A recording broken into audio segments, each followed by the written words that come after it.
What's up, everybody? Happy Thanksgiving Eve, if that's actually a thing.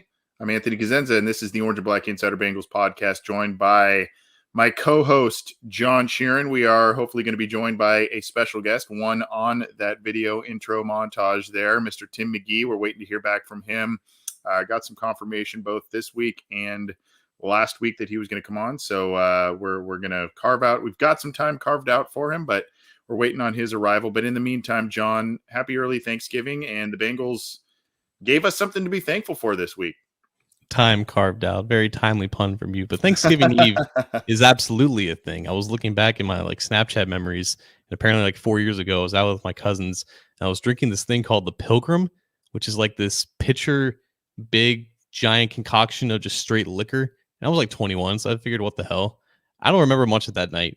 So honestly, if Tim McGee is out there celebrating Thanksgiving Eve, is one of the top 5 drinking nights of the country, we're gonna let him be him. But hopefully he comes on here to join us. Yeah, we'll check in with him in just a little bit there, and always an enthralling conversation for sure when we get him on the program. He tells it like it is, and he gives us a lot of knowledge. So we're waiting to hear back from him. In the meantime, we're going to cover a few things, both in terms of Bengals news and other items. There's a lot going on with the Cincinnati Bengals at this point in time, and so we've got a lot to kind of cover. I guess where we want to start while we're waiting here is the Cincinnati Bengals come up big against the Las Vegas Raiders. They come up with a win, and at one point late in the game, John, it was 16-13, and somehow the Bengals, in a matter of minutes to close out the game, win it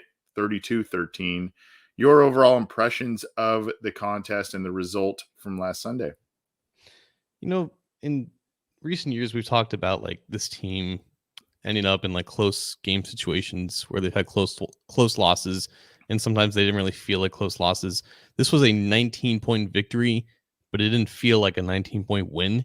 It was honestly a very ugly game for, like you said, the first 50 or so minutes, and then it kind of ran away against the Raiders. And I think part of that was because the Bengals knew they had limitations offensively. They were going up against a really strong pass rush in the Raiders, both with Max Crosby, Yannick Ngakoue, even some of their defensive tackles. All of them had success against still embattled Bengals offensive lineups. Honestly, kind of the loser of the day when it's all said and done. And the Bengals knew this. They knew that they couldn't have these long developing passing plays. They had to keep everything really short because the Raiders were going to keep everything in front of them. And they wanted to rely on the running game. And they really stuck to that. I think both Zach Taylor and Joe Burrow said in their post-game pressers that they were just waiting for the dam to break open with the run game. And they were afforded the chance to keep pounding the rock because the Raiders offensively couldn't do basically anything against the Bengals defense. That the defense kept the Bengals' original game plan alive in this game because they just stifled the Raiders' offense, an offense that earlier in the season was really good in terms of passing the ball and has completely just dwindled off in recent weeks. So because of the success from the Bengals defense, it allowed the Bengals to do what they wanted to do and not be in a situation where they had to change things up. Because if they were in a position where the Raiders were scoring more consistently or pushing the ball down the field more often against the Bengals defense, then maybe the Bengals have to be more aggressive in passing the ball in straight dropback situations. And who knows if the offensive line could have held up against the Raiders pass rush in that situation. But because they were kept basically close the entire game, they were never in a situation where they were rushed and hurried like they were 2 weeks ago against Cleveland. They eventually just allowed the Joe Mixon game plan to take shape, and eventually Mixon finishes with 120 something yards on 30 carries, 2 touchdowns. They get a lucky turnover at the end, and it kind of blew open for them. So kudos to them sticking to the game plan, but I really do think that it was the Raiders' mistakes and just their lack of offensive effectiveness that really allowed that to happen. I agree with you, and there are a lot of positive takeaways aside from just a general win in a game that was on the road, quality opponent that you're looking to, leapfrog in the playoff standings, and this was kind of one you had to have to really increase your chances and make a good run at things with 7 games, including 3 divisional ones coming up down the stretch here. You kind of had to have this one. I don't want to say that the Raiders are frauds or anything like that. I think they're a pretty good team. I think that they have been through a lot off the field. And so they're dealing with all kinds of different things. And I was very pleased to see the run game get going. I was very pleased to see the defense play well. The defense really carried him. It was great to see what Evan McPherson did in tying an NFL record with those 350+ yard field goals. You got to like all that stuff. I am concerned about some of the things we are seeing out of the passing attack, especially coming out of the bye. I was concerned that the opening drive kind of plodded along a little bit. And then the Bengals, they end up getting a sack fumble, and that's not really what you wanted out of a bye. Obviously, on a drive you would think is either scripted or they have worked on a number of those plays, just not ideal. But look, I mean, it also shows that not absolutely everything was working for this team, at least not to optimum performance, and they still got a double-digit win on the road against a team that had a winning record. So, I mean, there's all these things that make you feel positive. And now, instead of saying, man, I wish they would just win a game like it was 2019, 2020, now we're getting kind of pretty high expectations in terms of, the amount of yards you had on offense, et cetera, was just not enough in terms of yards per play and all that kind of thing. But they dominated the time of possession. They dominated the ground game. And maybe this is a little bit of a transition into how the Bengals want to start winning games in this final stretch as the weather gets worse, your AFC North battles, et cetera. Well, I think you hit on it. The standard has been raised because we've seen the potential of what this team can do. They're not in a situation anymore where they're not expected to win these games. Like, they're expected to win and look good doing it because of the talent that they've accumulated and because of the production that they've shown to be able to produce in some of these situations. But it does have some weight to still be able to win and, I guess, look good on the scoreboard while doing so, while not everything was working. I think that was also something that Burrow said. It was like the first time that they were able to win without him being too aggressive or without him having to attack down the field, just basically taking what, I guess, the defense gives you, which is just an annoying coachism, but it has some weight in this sense. So for those things to not be at full capacity, to be at 100% effectiveness, and for them to still be in a position to win, it's nice, right? Like, it's good that you can win those games when not everything is working, but at the same time, like, this is the difference between analyzing losses as terribleness and wins as greatness or signs of good things to come. It's got to be some nuance in this analysis where after losses, the world is not ending. There's some things that can be improved upon. There's some things that didn't go their way. And in some of these wins, we have to still look at it realistically and say, okay, it's a win, but some of these things have to improve if they are to beat other teams where the Bengals defense isn't likely to completely shut them out and only hold them to like 13 points, right? Some of these things have to get better because they may not be able to rely on giving the ball to Joe Mixon 30 times and speeding ahead of the game for basically all 50 minutes. So even in wins like this, you have to take a step back and realize, okay, it was good that you could actually win ugly like this, but against better teams, that may not be the case. We talked about kind of the concerning parts of the team and where that was. I mean, I think, you would have maybe like to have seen a little bit more consistency in the pass rush, but overall the defense played very, very well, stifled the run game, got a couple of sacks, one of which turned into one of those sack fumbles we talked about last week that have been so elusive for the Bengals. Sam Hubbard played a nice game. DJ Reader continues to score well in PFF metrics. So, I mean, Chidobe Awuzie played well. Eli Apple played well. Arguably, Eli Apple's best game. I mean, he was upwards of 90 in terms of overall score from PFF.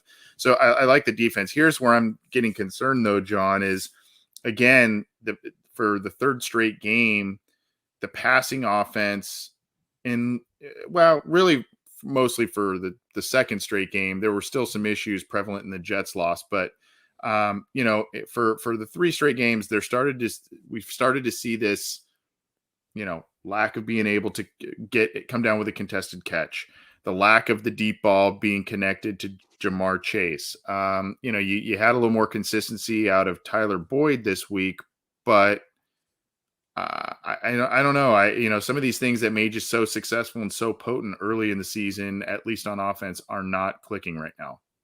It's funny that you mentioned the chase, that this was going to be potentially a stat of the week. In the first 7 weeks, Jamar Chase, in terms of deep ball production, was 9 of 16 on those deep targets, and he's 0 for 7 since then. And it's weird to like list a receiver like being 0 for 7, like it's a quarterback completion percentage.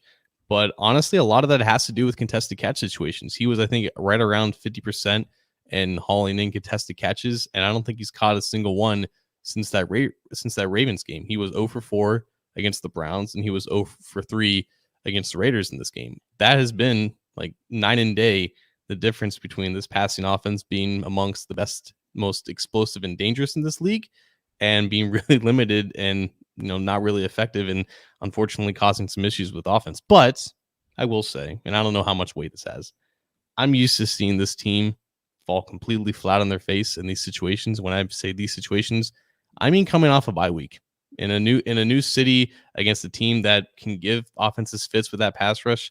As far as post bye week games, this might be the best in recent memory that I can think of. And again, to be able to not have everything go your way and to just still come out on top, I think that was worth something.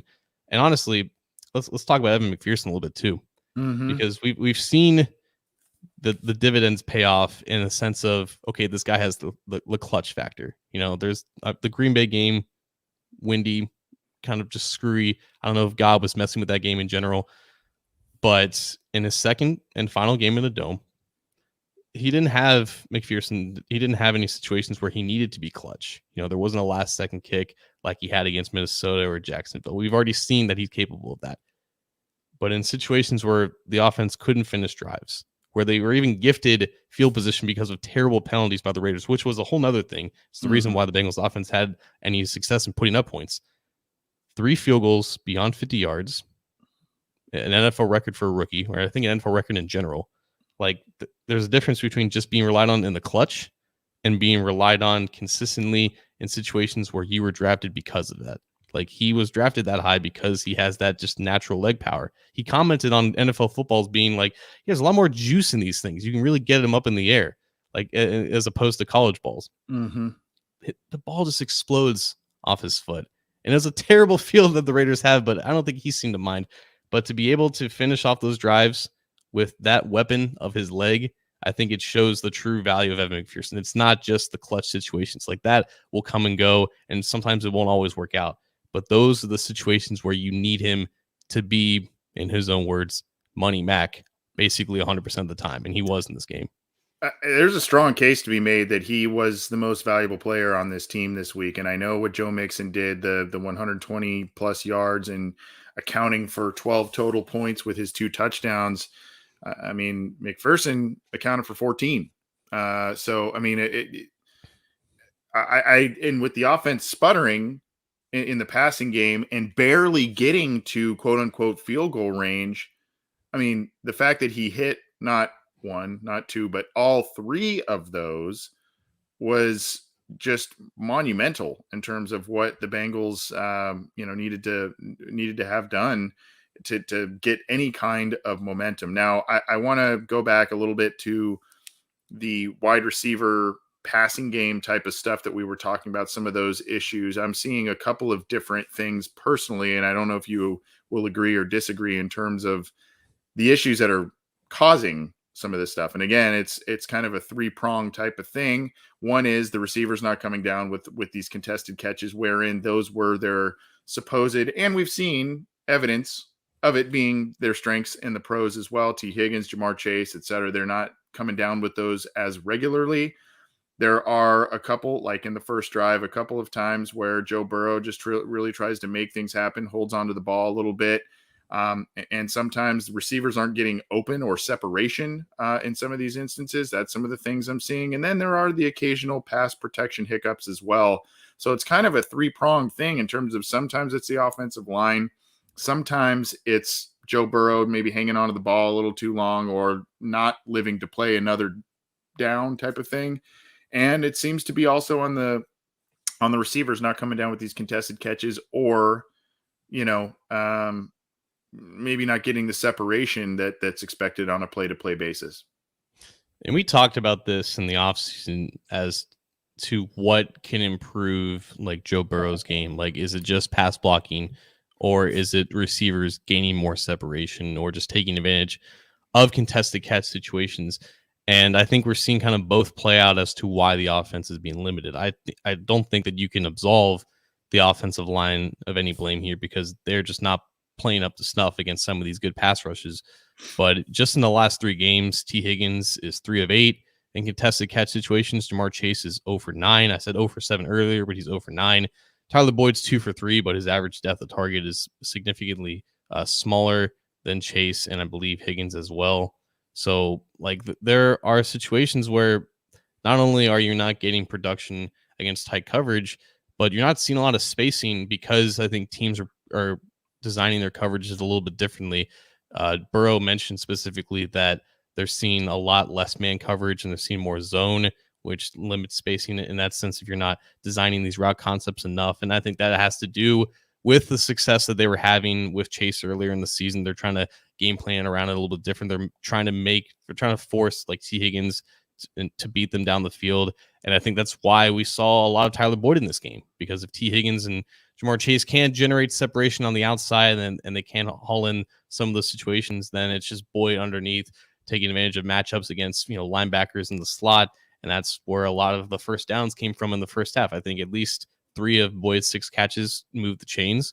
And it wasn't a high volume game that we saw against like Jacksonville or something, but we definitely saw more Tyler Boyd in this game, which I think we should have expected based off of what they said after the Browns game, when they said, yeah, we basically kind of neglected Boyd. So if these are going to be the games where teams are keying in on Higgins and Chase and forcing them to beat them in tight coverage, we may just see just more games like this from Boyd. Unfortunately, it just has to be, I guess it just has to be more often, because they can't really survive on just 150 yards of passing per game.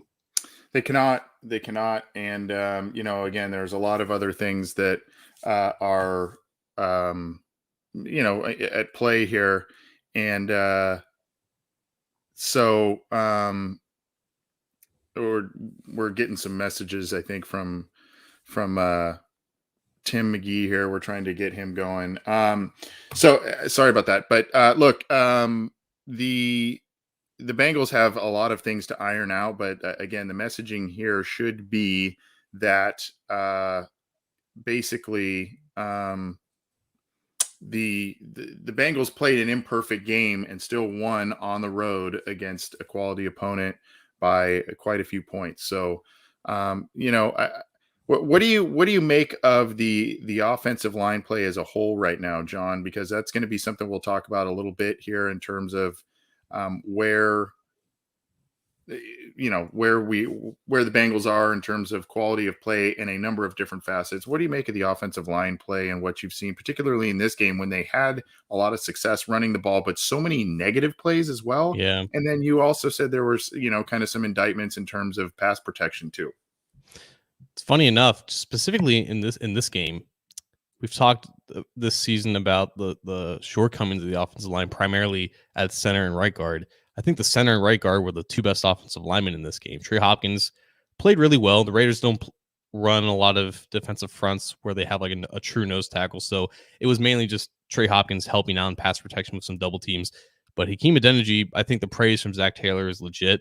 I think he's solidified himself as the rightful starter at right guard. He's just more athletic in pass protection, but he also has a little bit more pop in his game and just sustaining blocks and displacing guys in the run game, which wasn't really a thing for him last year. He's always been an athletic guy, but I think he has more strength to him, which should help him if he is to be a full-time guard moving forward. But he played really well in this game.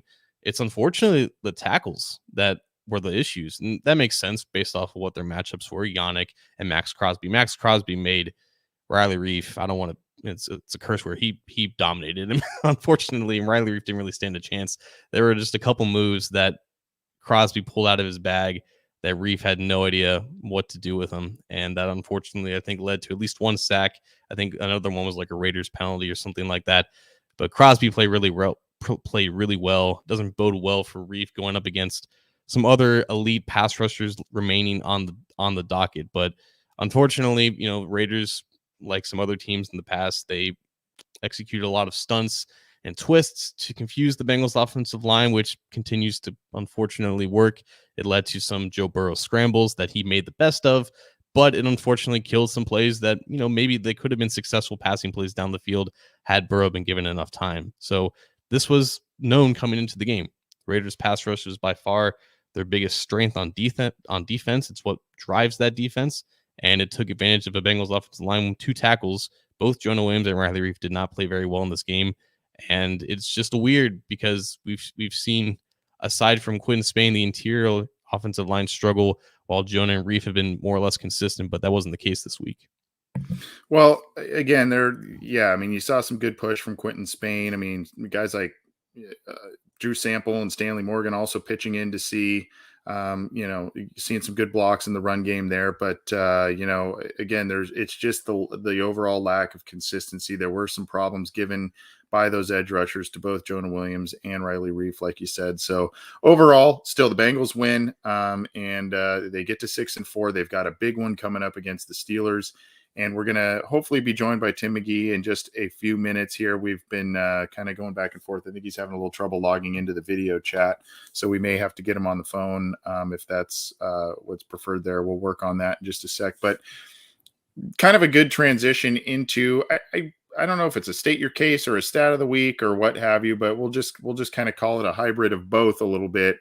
One of the things that I noticed and has come out about the Bengals is basically, the idea that they are really successful in part because they are the least penalized team and have the least amount of penalty yards in the league. And they have, even through the struggling years of the Zach Taylor era, this has been something that has been a little bit of a hallmark for him. You can point to the fact that he has always wanted former team captains of their previous teams and high character guys and high football IQ guys and all of that to avoid some of these penalties. And we talk about the offensive line play and how we're still not overly satisfied with a lot of different aspects of it.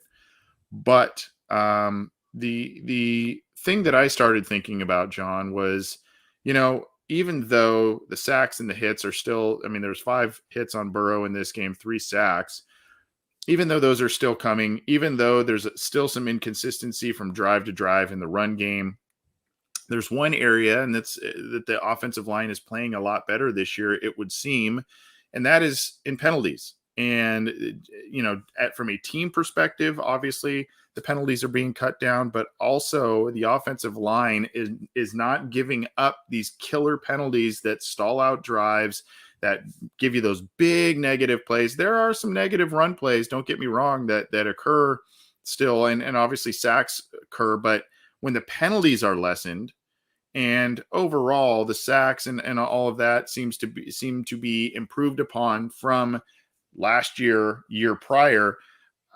All of this kind of comes into an overview in looking at the progression of the offensive line, or something that resembles a marginal improvement in a lot of different ways. And real quickly, what I want to show, and we're going to get Mr. McGee on in just a second here, but real quickly, what I want to show on this is the kind of year-to-year improvement on this. And this is from Pro Football Reference here. If you look, I've got it pulled up here. These are the penalties over here. You can see here on this column where my mouse cursor is, you got 1 penalty from Redmond, 1 penalty from Hopkins, 2 from Fred Johnson.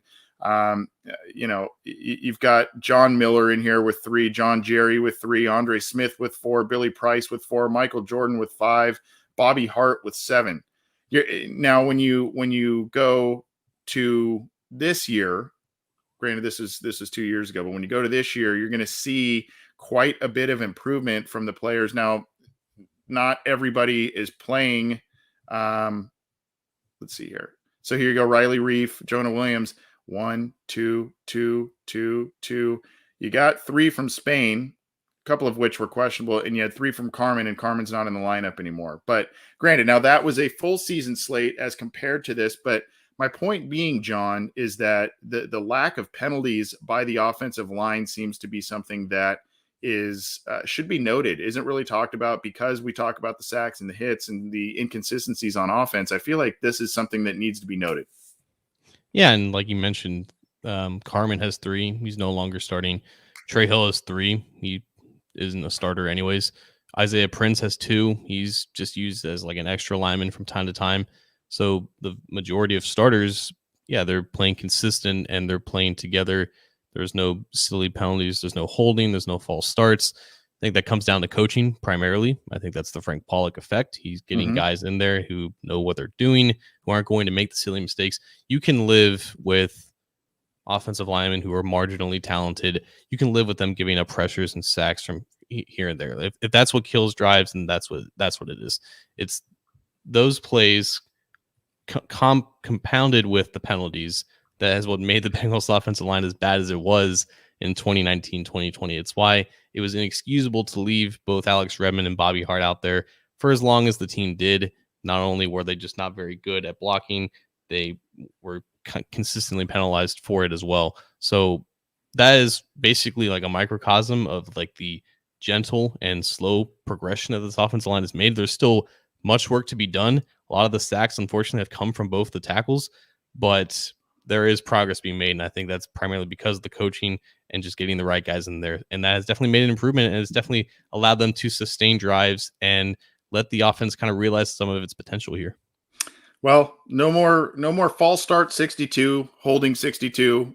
We don't have that happening on a regular basis over and over again. But not to indict just one player. Obviously, it's across the board. But we know that one player was a big issue. But at any rate, that was something else I wanted to bring up. That's kind of a transition in from the Bengals beating the Raiders and into what we're going to be talking about towards the end of this episode. And with our special guest who joins us now, we told you at the beginning of the show, Tim McGee, one of the top 50 best Bengals players, as voted on a couple of years ago with the Cincinnati Bengals, one of the great wearers of the number 85 jersey, and one of our favorite guests because he brings it, he tells it like it is. He's now covering the Bengals, and we are pleased to be joined by Tim McGee. Tim, how are you, sir? I'm doing great, guys. What's happening? Well, I feel bad. I feel like I've just been bugging the heck out of you. I apologize, but I appreciate you making time for our program again. Like I said, you are one of easily our favorite guests, not only because of your playing career, but your analysis of the team. How are you doing? Happy Thanksgiving Eve. Hey, Anthony, listen, I have a wife and 3 daughters. There's no such thing as annoying me. I am numb to it. And actually, you did a pretty good job. You and Mike Hausbrook, he texted me and said, "Hey, are you going to be on tonight?" I was like, you know what? I got to figure out if it's audio or video because I got to hurry up and get in front of a computer or something. So all is good. I appreciate it. And Mike was the conduit to us being introduced to you, and he was excited to hear that you were going to be on the program tonight. But I again appreciate you making time, especially right before a holiday. I guess we'll just dive kind of right into it in terms of what we're seeing from this team this year. Last time we had you on, I think it was right around this time last year. We were talking about, is Zach Taylor going to make it through the year? What are we seeing from him? Has he lost the locker room? All of that kind of stuff. Here they are now, Tim, at 6-4. They're right in the thick of the AFC playoff race. Is this surprising to you? Or did you think that based on where the Bengals were after free agency in the draft that, hey, they could be kind of sneaky good this year? It's mixed bags for me. And because number one, I want to give credit because they're 6-4. They're in second place of the AFC North. So you got to get credit. Let's just face it. I don't know if we really thought, we probably hoped and prayed and wished and all the other good things and crossed our fingers that they would be in the position that they're in now. And that's the positive side. They play very well in my very strong opinion. However, are they blowing it? I don't want to dwell on the negative, but the question comes to mind and the concern of mine is, are they blowing it considering they are the healthiest team? All the 3 other teams, and they've been decimated with injuries. I'm talking about from the quarterback position to COVID to you look at Baltimore just as an example, and I can go through all the teams. Baltimore they're missing their left tackle. They're starting the all-pro left tackle. They're missing their cover corner. They don't have a running back. Matter of fact, I may be their running back next week. Maybe Anthony, maybe John. Who knows who's going to be their running back? We'll have a committee. And that's what they've been doing. And then you look at, so obviously they're not in a health condition, although they were predicted to win the AFC North, although they're winning by one game. But think of the job that, Harbaugh has done there to maintain this. And when you look at Pittsburgh, Ben's out. They've lost their linebackers. TJ Watt, the highest paid defensive player, he's been out. So then you look at Cleveland.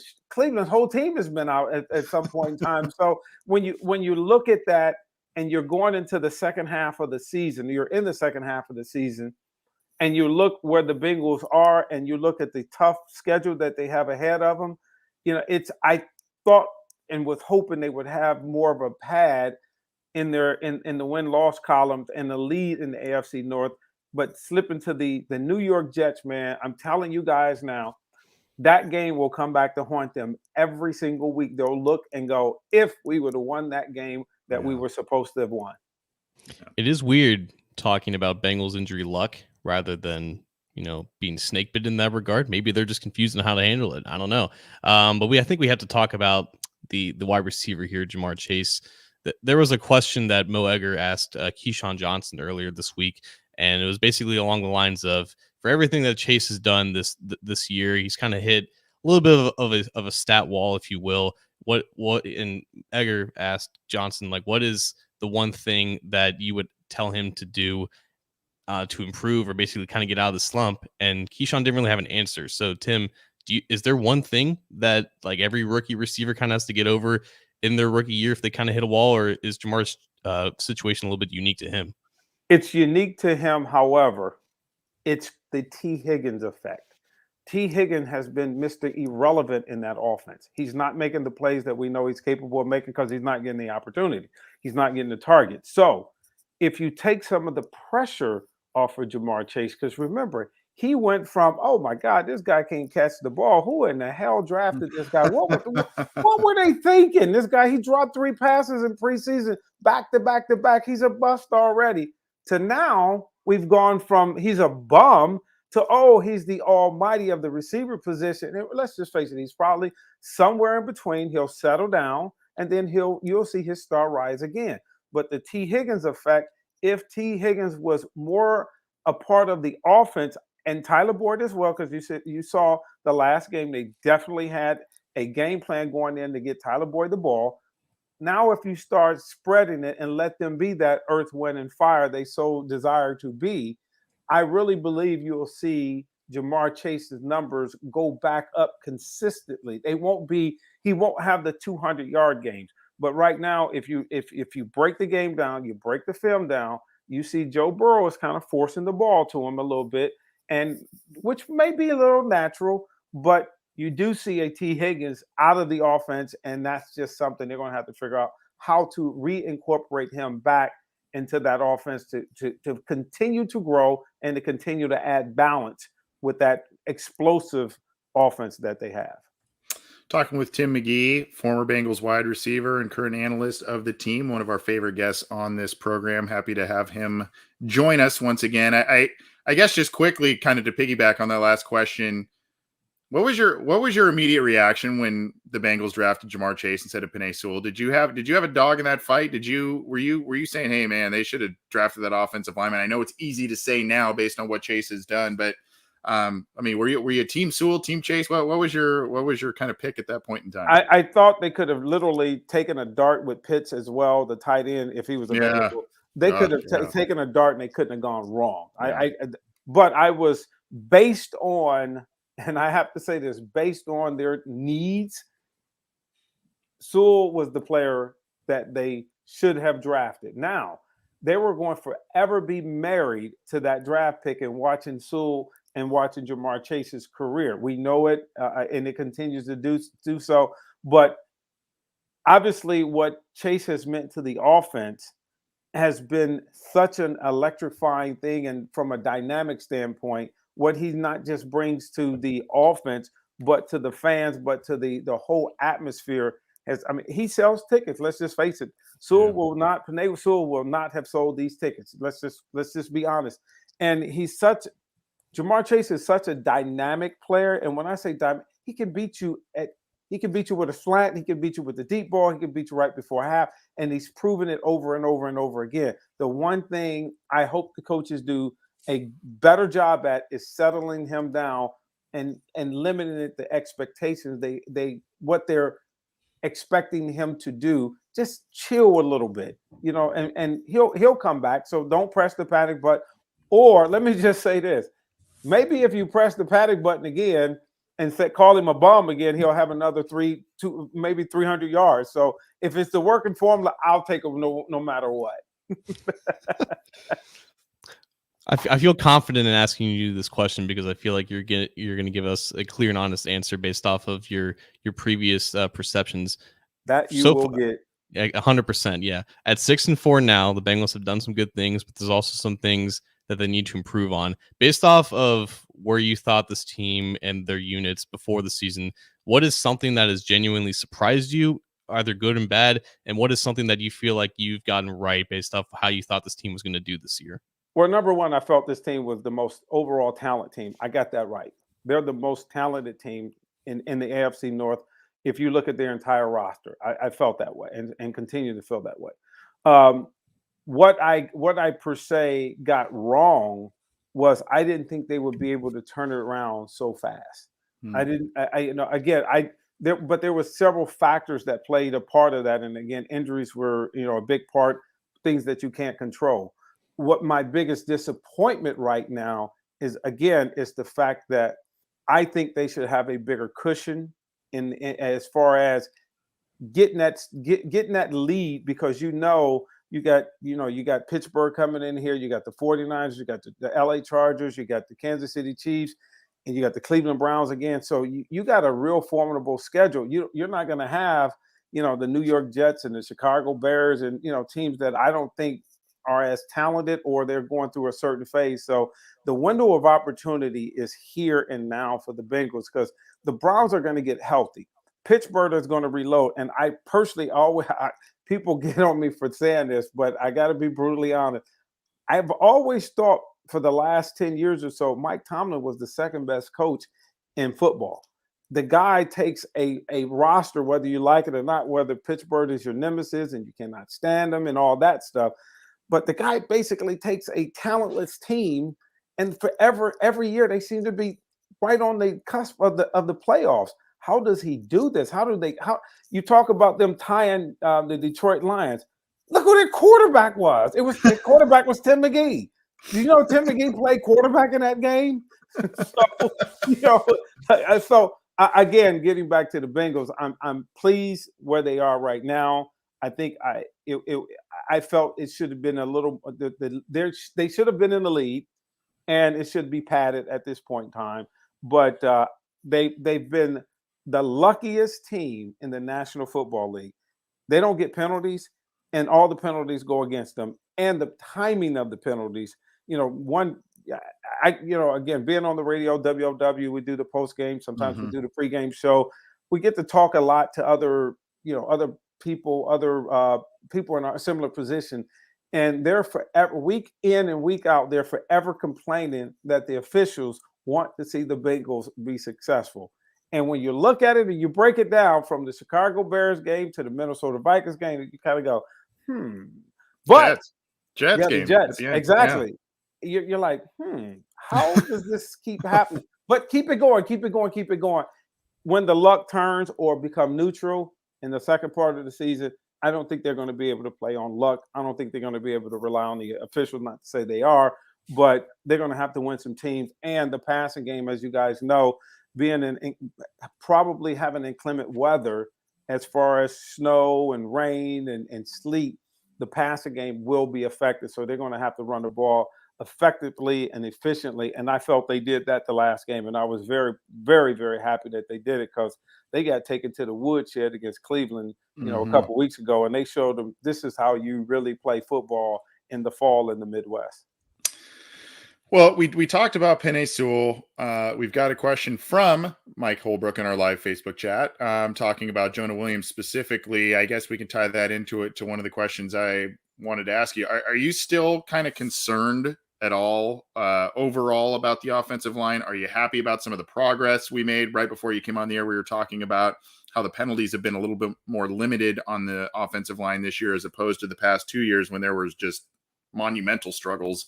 How are you feeling about the offensive line with the Bengals not going after Sewell? Their second round pick that they invested in is not in the starting lineup right now, but somehow Joe Mixon's getting 100-yard games and is one of the leading rushers in the league. And Joe Burrow, rather, is one of the leading passers in the league in terms of yards and touchdowns. What's our measurable? And I'm going to answer that. If the measurable is the things you named, Joe Burrow is throwing the ball and he has a bunch of passing yardage and Joe Mixon has a bunch of rushing yardage, I would agree 100%. But if we're talking about the future of the franchise and Joe Burrow getting his ass handed to him all the time, getting hit damn near every single play and getting bruised and battered, well, I don't know what the trade-off, but I think you got a damn good quarterback in Joe Burrow. And when you look at the offensive line, it is not all the offensive line. It could be Burrow sometimes for holding on the ball. It could be the tight end not getting his block, the fullback, the receivers not getting open. It could be a multiple things. So I'm not blaming one particular area. But I still think the line is very inconsistent. We talked 2 weeks ago or before the bye week, we talked about how weak they were. You know, how bad, what a bad game they had against Cleveland. Then this week they come back. So you got that up and down. But again, I think the coaching is really, truly making a difference. And as they get better and better talent, I think they'll get better and better. But I know Mike asked a question about Jonas Williams. Jonas Williams stinks. I mean, he's just not playing very well. He stinks. I mean, but I still think he has the potential to be. But right now, but I use that conjunction, but he is playing against the Myles Garretts of the world week in and week out. So, you know, to measure him, yes, his performance is pretty bad, but he is going against the top of the top of the top of the food chain. So, you know, I guess I'll give him the benefit of the doubt, but I am tired of seeing people run by him. But you know, it is what it is. Yeah, I will say, like, now is not the time to really defend Jonah Williams based off the past couple of weeks. So that's probably a safe take to kind of lay out there. But going off of just like what you said about Burrow, because I wanted to like ask a former player this because it's something that I kind of believe. Does it really matter how much elite talent that you put in front of Burrow, or is he just going to be that quarterback that will always trying to make something out of nothing and will end up taking just more hits than maybe a more conservative quarterback can do? Because even now, like after that injury, we still see him try to create and try to extend plays, and unfortunately take some sacks when he should be maybe throwing the ball away. Like, is that ever going to go away even after that injury, or is it just a matter of just getting as much talent in front of him as possible? Well, I think you always want to be the way the Bengals built their offense. They built it around the skill position, opposed to if you look at San Diego, they built it around the offensive line or building around the offensive line with Justin Herbert. So it's just a matter of how you want to do it. Obviously, since Zach Taylor is an offensive-minded coach, a passing game coach, that's how he felt, you know, would be the direction he wanted to build the offense. You know, whether I agree with him or not is a moot point. But I don't think Joe Burrow is playing lights out football. And if you ask the people outside of our area, I'm talking about get outside of Bengal Nation. We're in Bengal Nation. We love the Bengals every time Joe Burrow. People don't look at Joe Burrow as a top 5 or top 10 quarterback. They look at him with a hell of a potential. But when they look at his full body of work and they're looking at the interceptions that he's been throwing and the injuries he's been taking, you know, they do. And I'm not saying it's true or not. They do kind of rate Justin Herbert, you know, a little ahead of Joe Burrow. So I'm just worried as a Bengal fan. I'm worried that the guy that I know has Hall of Fame potential. I'm just worried that he will be more like a boxer that's just constantly taking a jab, and jab, and it's not going to affect him while he's young, while he's 23, 24, 25.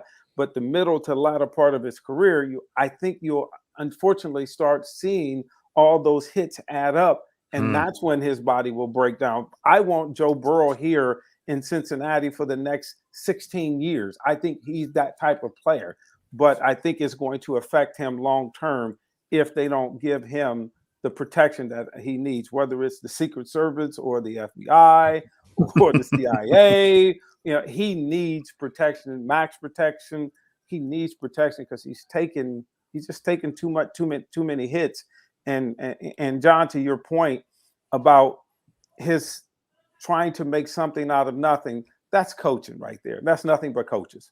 Coaches will tell you, and if you have a good coach, and I think Zach Taylor is a decent coach. Don't get me wrong, offensive minded that is. But if you're able to tell him and get Joe Burrow to understand, Joe, sometimes we need you to make the decision for the team. We don't always need to force it, because here's what we do here in Cincinnati. We are praising him when he scrambles, like Jamar Chase. If you watch the film, Jamar Chase, some of his passes were what we call scramble drills. The play has broken down, he throws it. Okay. Now, if two of those turns in from touchdowns to interceptions, the dialogue is totally different. So you have to be careful, because yes, everything is going right for the Bengals. Think about this, guys. Everything, the penalties, the balls bounce this way, hits the field goal and goes in, the goalpost and goes in, the penalties at the right time, the interceptions, the fumbles, and they're still in second place. So it's going to turn. And I'm not saying it's going to turn for the worse. It's going to turn for the normal. And when it turns for the normal with the competitions they play in, it's going to be tougher for them. But I hope they're up to it. Talking with Tim McGee for a few more minutes. Want to get his thoughts on the upcoming game against the Pittsburgh Steelers. But before we get there, hopefully you've got a couple more minutes with us, Tim, if you're cool with that. Appreciate it. I'm chilling at the house. All right. I appreciate it. I kind of want to bridge your playing days to maybe some of the things with the team, not only on the field, but I guess I want to start with some of the things we saw off the field from this ownership group and Elizabeth Blackburn stepping into a new role. I would love to get your thoughts on the Ring of Honor that they unveiled and kind of some of the other endeavors here. We had Anthony Munoz on a couple of months ago, Ken Anderson as well. And they talked about what that meant to them and being inducted into that class. But I would love to hear kind of your thoughts on what the Bengals have done from a former player engagement standpoint as well as fan engagement standpoint. Let me speak from three different angles. I'll speak from a personal angle of I like what they're doing. I like what they're trying to do. I like what Elizabeth Blackburn is trying to do. I get it. She's bringing a more proactive approach. There's different segments there's the fans who I don't know if their experience has gotten a lot better. Is it because they're winning or they're competing, or is it because they're playing better music or there's much more hoopla at the stadium? I don't think that's the particular case, but maybe they'll get there. I mean, let's just be optimistic here. From a former player standpoint, I will speak for more people outside than myself. Nothing's changed. I mean, yeah, they're always going to cater most organizations will cater to the Hall of Famer, of course, and Anthony Munoz and the Kenny Anderson. Of course, they're going to cater to them. Those are the top players. But you may have thousands of former players, and for the most part, that hasn't improved. And I hope that does improve. I hope they're more receptive to listening to other people or former players. Now, let me balance that off. Former players do feel, there's a segment of former players, their butts feel entitled. They feel entitled to certain things that they don't, in my opinion, don't deserve. It's a bartered system. When I played, I was compensated. When I got done, I was done. And it's no different than if you worked at P&G or General Electric. You don't get to go back in there and go, I've worked here for 30 years. Could I get some free cereal and some Dial soap or whatever products they sell? You don't get that. And as a player, again, I got to balance it. As a former player, you had to pay for your ticket. They gave you 2 tickets. You had to pay for the rest. So why in the hell would you think you're going to get some free tickets? So sometimes it's the management and sometimes it's the players. And I just hope and wish they will get to a point where they will listen to somebody to mediate that and say, okay, here's what's fair, here's what's not fair. Because for the most part, the former players are not very happy because, again, the 31 other teams, we hear it. I know my friends go up to Cleveland and, it's a big hoopla. And I can call the Redskins who I played for 1 year. They'll get me 2 tickets. They'll do this. But, again, the flip side of it is players are brats. They want to be treated as if they're the asset on the field right now. Dude, it's over, bruh. There's no other way to say it. It's over, dude. You don't get anything, and whatever you get, you should be damn happy you got it. But some players don't think that way. I think the solution here is to vote Tim McGee into the Ring of Honor. Maybe some things will start to change here. I got my own Ring of Honor. I'm in my Ring of Honor right now. There you go. That's the mindset. That's the mindset. The McGee Ring of Honor. That's right. Probably a little bit better too. Yep. Let's talk about this game coming up. There's a lot of things that we can kind of discuss here, but I think the overline one, for me at least, is just the last 2 games that these teams have played. They took the Steelers by surprise, obviously last year on Monday night with the Ryan Finley show, and then they kind of handed it to them back in week 3 when, to your point, Bengals had a lot of their guys healthy, Steelers did not, and the Bengals played really well. But now we're at a point where this rivalry looks more like an actual rivalry. The scales have kind of tipped back into the Bengals' favor. Now that they're playing again, the Steelers are going to have some motivation here. Do you sense that like this team and this franchise in general doesn't feel as scared of the Pittsburgh Steelers, the bad Mike Tomlin team? Like, do you feel like that has changed based off of just how the last 2 games have kind of come? I think it's still in the back of their minds that the Steelers are the Steelers, and the Bengals have to play a higher level than the Steelers. They have to play their best game where the Steelers will come down. But when you look at the rosters, I think it's very important to look at the rosters and you see this is not a Pittsburgh Steelers team of the past. This is not a dominating football team. I mean, just you saw him last week. You saw him the week before. Ben's kind of on it, if not on this last year, he's on his last leg for sure. Najee Harris is a freaking talent, man. Oh my gosh, their offensive line is so-so, and TJ Watt has been in and out of the lineup. So again, they go in and it's so crazy because I give Mike Tomlin, it's like, how does he stay in these games with the 3rd and 4th team guys week in and week out? And I understand we measure them only on 2 things, wins or losses. That's it. We measure them, but I measure because I'm obviously being a former player, I'm looking deeper and I'm going, God, that guy wasn't even on a practice squad last week. He was in a grocery store working at Kroger's, and now he's playing, he's starting, he's contributing. How does he do this? How does he, like Belichick, how do they get the best out of these guys that should not be competing? But clearly the Bengals are will be the most talented football team on Sunday. But now let me say this. We felt that same way about the Cleveland Browns, and the Bengals got their behinds handed to them. So I think the Steelers are capable. They're coming off of 2-game losing streak, well, tie and a loss, the Detroit and the Chargers. It's any man's game. And the one thing about the NFL, there's parity. You see, besides the Detroit Lions, you're seeing upsets. You're seeing teams, you thought the Texans was going to lose to the Titans. They turn it around, they win. So that's why I love the National Football League over colleges, because you don't have every week, of the 8-9 games you have, you're not going to have that 59-3 blowout where, Ohio State plays the University of Unknowns and beat them, 99-0. So I like the parity. I like the matchup this week. I think it's going to be very interesting because I do think the Steelers do come in with a mental edge over the Bengals.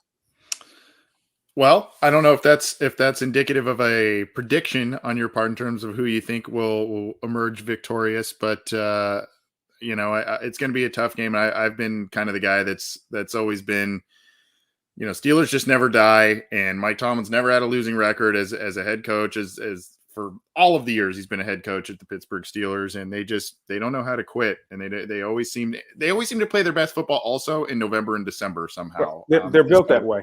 Yeah. Yeah, they're a defensive team that run the ball on offense, and like you said, you got to give credit where credit is due. But I still think the Bengals will come out on top. I don't know if I think that or I'm just hoping and praying and wishing and all that kind of stuff. So I really truly believe that the Bengals are more talented, but I believe the Bengals have the advantage in talent, and the Steelers have the advantage in they're inside the Bengals' head. So yeah, I think the Bengals have to go through this. If you hear Tyler Boyd, they seem to give this.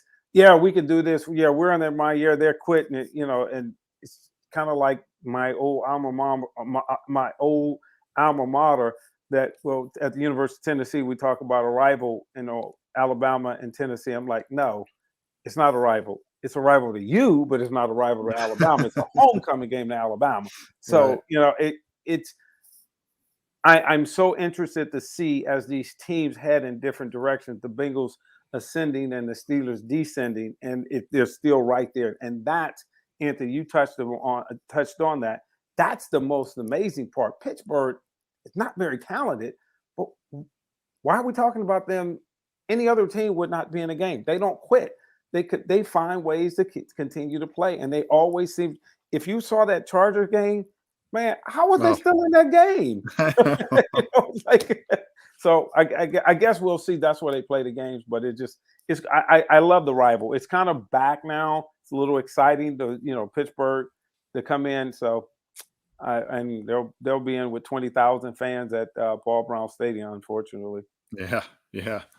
Well, it's been awesome talking to you. Before we get you out of here, quickly, I just have to know, in your playing days with the Cincinnati Bengals under Sam Weish with Boomer Esiason, what was the play that was called in the huddle where you said, this one's coming to me, it's going for 6, no doubt? What was the play call? It was called flip right. I'm gonna give you the whole cadence. All right. Flip right, and I'll break it down. Flip right means there's 2 receivers on one side. Okay. And if I was the X receiver, Eddie would have a tight split. So that's why we called it, flip or whatever. So Eddie would have a tight split. Mm-hmm. And Eddie or myself, depending on, we called it Z Dover, okay, which is a deep over. Or we called the play action. So there were actually 2 plays. And what that meant was if you saw Eddie Brown come under me, so I would go right through the defense, use my speed, take both of the safeties out because they had to respect it. And Eddie would come right under me, and Boomer would just hit him, and he would be wide open. So that was one of my favorite plays because we ran it both ways. We ran it X, which I was the X, and we ran it with Eddie. So it was called flip right, Z77, Dover, X Dover, and that was the cadence right there. Love it. And God, Boomer selling that play action. Good God, he was incredible at selling that thing. And we called the play action Pepper. You did? We called Pepper deep over. Yeah, it was called Pepper. Oh, the black guys called it Peppa. The white guy called it Pepper.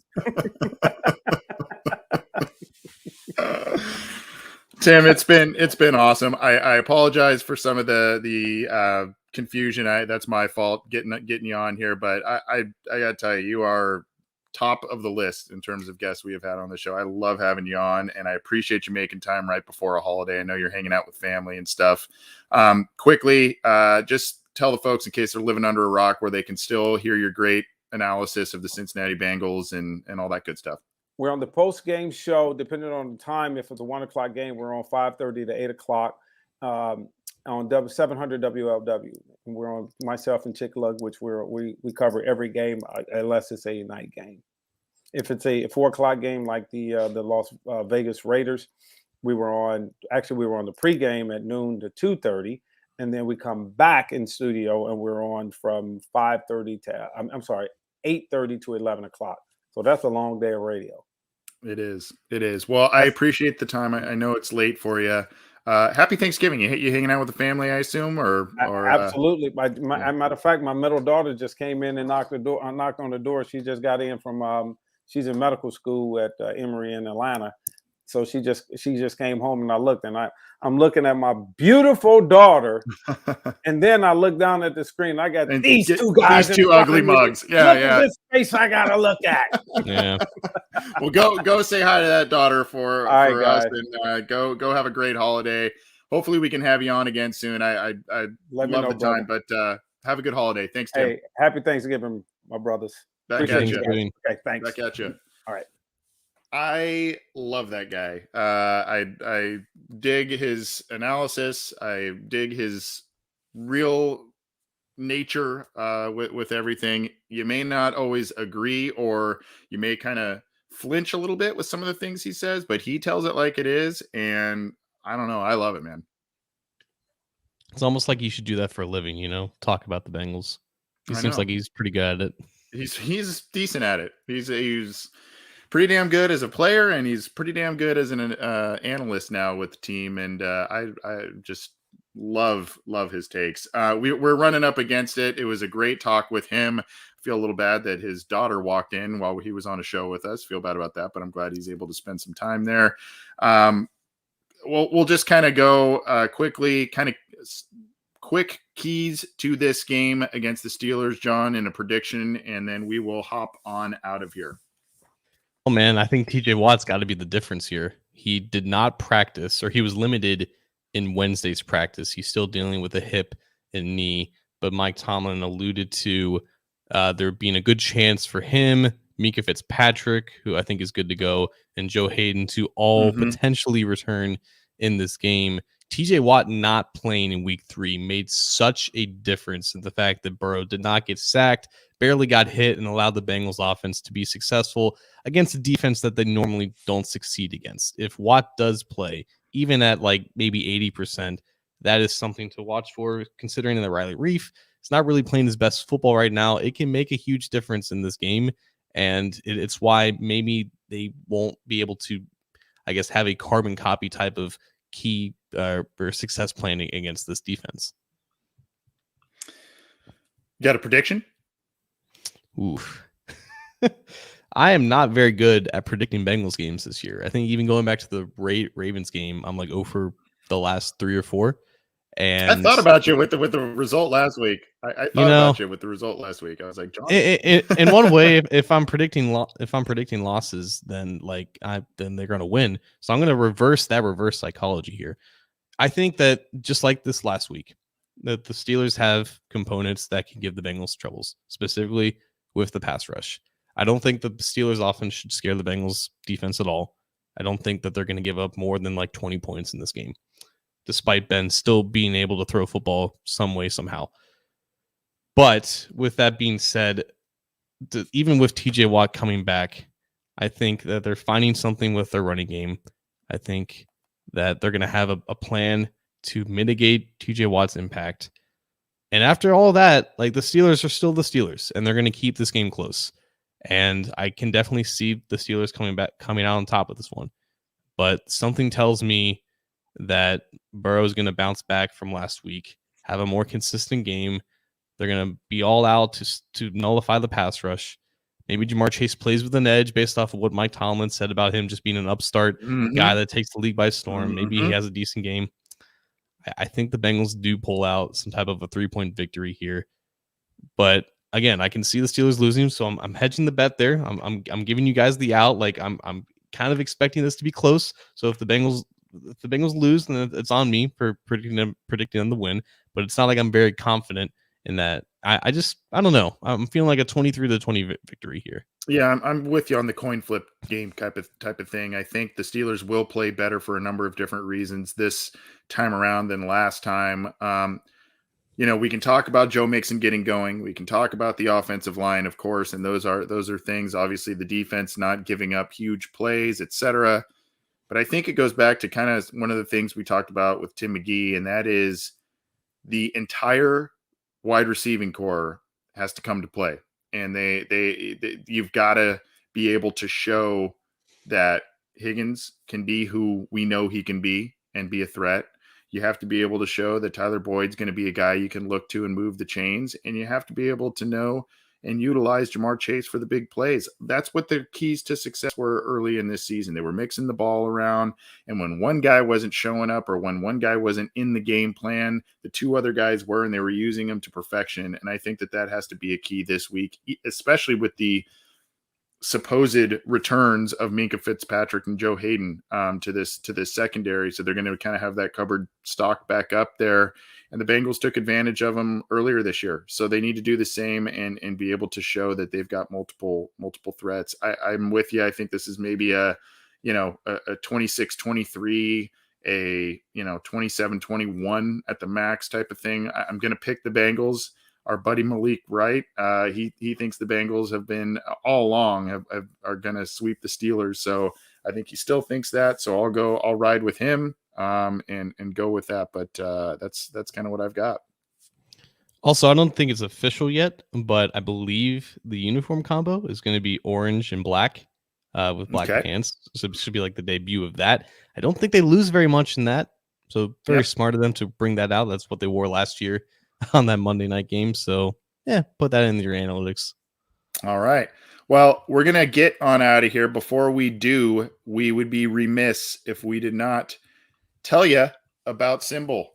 We had just a jam-packed show, and we usually get to this in the middle, but we want to tell you about Symbol, SIMBULL.com/OBI. This is where you can buy teams and play Symbol like it's the stock market. You can invest in teams, whether it's short-term or long-term, and make some money. And they are so confident that you will be successful on their platform that they are giving our listeners a very special promotion with the promo code OBI. John, you want to tell them what that is?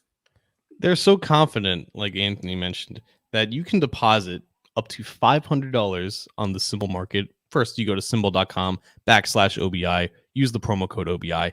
Then you make your initial deposit of up to $500. Put that $500 into whatever you want on the Symbol market. You can go NFL teams, NBA teams, MLB teams, NHL teams, college football teams, only Power 5, unfortunately. But all 5 of those leagues, put up to $500 into whatever you want.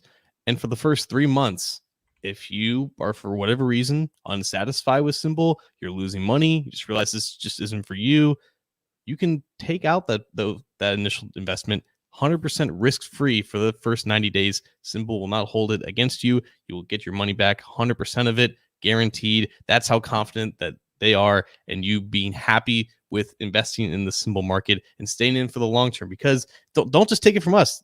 Go to their website. It is, according to them, the stock market for sports, because that's literally what this is. You have stock prices listed for every single one of these teams, and they change based off of user activity. And if you believe that a team like the Bengals or the Buckeyes or the Blue Jackets or the Reds are going to be in it for the long term, and you think they're going to be good for the long term, and you want to invest in their price now and watch that grow, Symbol is the place for you. It is the market for you. So definitely go to symbol.com/OBI. Use the promo code OBI. Take advantage of this great deal that they have going on right now. Make yourself some money.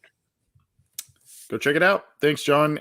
Hey, our thanks to Tim McGee. He was awesome. Brought it. We are so grateful with him working us into his schedule. I know he's got a lot going on, including family stuff and everything, but a great guest as always. And I don't have much, John, except to say happy Thanksgiving, brother. I know you're hanging out with some family and stuff, but hope you have a good holiday, my friend. Hope you have a good one too. Give me your ideal plate that you're gonna have on Thursday. Give me like a couple sides and like the main meal. So here's the deal. We do this deal where, we do the in-laws, then we do my parents' house. I wish we did kind of the one centralized, one big deal. But it would be like one is at 2 p.m. and one is at like 6 p.m. And it's like you're having the same exact meal. So what we've done this year is we've switched it up. We're actually doing a brunch type of thing with my family. So we're doing more of a thing like that, and then doing a dinner. And my wife's older brother is a big meat guy. He's got like smokers and pits and all kinds of different things. And so along with every other traditional Thanksgiving meal, he actually throws in a really, really good tri-tip he makes. So, for brunch, all the breakfast foods, I'm a big breakfast guy. I love the eggs, the bacon, all that kind of stuff. And then later, I love me some green bean casserole. I love me some cranberry sauce. Turkey's okay. But that tri-tip, I know it's not a traditional Thanksgiving meal staple, but the way he makes it, man, it's pretty dang tasty. Man, brunch, some smoked meats, dare to be great, man. I appreciate that. How about you? Are you a pumpkin pie guy? There's a whole debate going on about pumpkin pie. Are you a pumpkin pie guy? For the first 23 years, I couldn't stand pumpkin pie, but now I don't really mind it. I feel like I always thought it would taste like actual pumpkins. like the stuff that you take out of pumpkins. So I was just kind of scared of it, but it's not that bad. But like the Thanksgiving food is just so traditional, and people are so afraid from veering off from that tradition. It's ridiculous. You can eat whatever you want for Thanksgiving. My family's doing some salmon, doing some roasted vegetables. Got to have some stuffing. Got to have some mac and cheese. There you go. Got to have some mashed potatoes. Gonna have some color on the plate. But dare to be different. Dare to be great. Veer away from that bland turkey that we always eat. The salmon. That's a nice touch. I like that. That. Yeah. Well, good. Well, have a good time, bud. And thank you to Tim McGee. Thanks to everybody for tuning in. You can subscribe to our YouTube channel. The icon is below John there, way down in the corner there. You can click that, subscribe, click the bell to be notified when we go live, when new content is available. And of course, you can get this podcast, Orange is the New Black from Ace and Zim, Coach Speak and Chalk Talk from Matt Minnick on the Cincy Jungle podcast channel, available on your favorite audio streamer, whether that's iTunes, Stitcher, Spotify, Google Podcasts, iHeartRadio, all the major ones. We are there. Subscribe and leave a review. Appreciate it, John. We're going to hop out of here. Happy Thanksgiving to you, my friend. Have a good one. And happy Thanksgiving to all our listeners. Happy Thanksgiving to everyone. All right. Take it easy.